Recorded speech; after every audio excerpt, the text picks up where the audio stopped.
c'è una forte ideologia, diciamo, che sta condizionando le trattative concrete. Più che di nostra scelta si tratta di dover parlare della scelta di CGIL e UIL di dichiarare uno sciopero generale che secondo me serve più per sventolare bandiere che non per ottenere risultati in un momento come la pandemia molto difficile nel quale oggi c'è bisogno che le persone e le famiglie siano aiutate con cose concrete.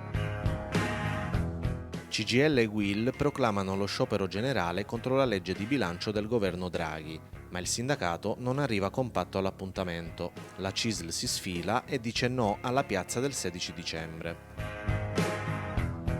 Abbiamo deciso di non scioperare perché abbiamo dei risultati molto concreti su vari capitoli, più ammortizzatori sociali, abbiamo più risorse per la sanità dopo la pandemia, interventi per quanto riguarda l'assegno unico. Il fisco è dopo 10 anni il primo governo che abbassa le tasse ai lavoratori e agli operai. Mediamente un operaio avrà l'anno prossimo 200 euro in più in busta paga nell'anno. Pur non aderendo allo sciopero generale, condividete gli appunti mossi da UIL e CGIL al governo su tasse e pensioni? Noi non abbiamo archiviato la discussione e il confronto e anche magari il conflitto in futuro col governo Draghi. Il governo ha promesso e deve mantenere un tavolo non per una quota 102, 104, 103, non sono numeri all'otto le pensioni, c'è bisogno di una riforma complessiva sotto l'insegna della flessibilità e dell'attenzione ai giovani.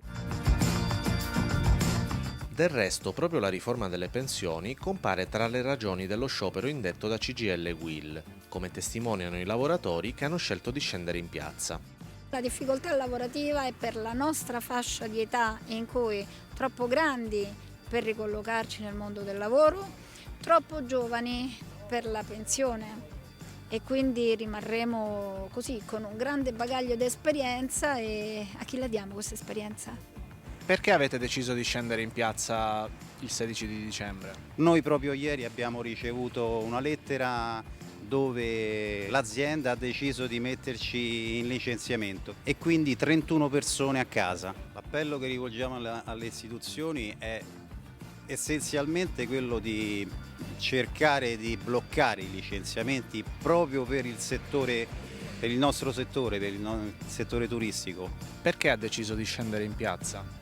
Scendo in piazza perché è l'unico strumento che abbiamo a disposizione, lo sciopero, uno strumento costituzionalmente previsto, uno strumento che serve alle lavoratrici e ai lavoratori per migliorare la propria qualità della vita. In qualche modo era nell'aria perché è un'area che respiriamo, è un'area pesante e in questo momento con le risorse che sono previste dal PNRR è necessario migliorare la vita delle lavoratrici e dei lavoratori e se non lo fa il governo noi in qualche modo lo dobbiamo costringere a farlo con l'arma a disposizione, lo sciopero.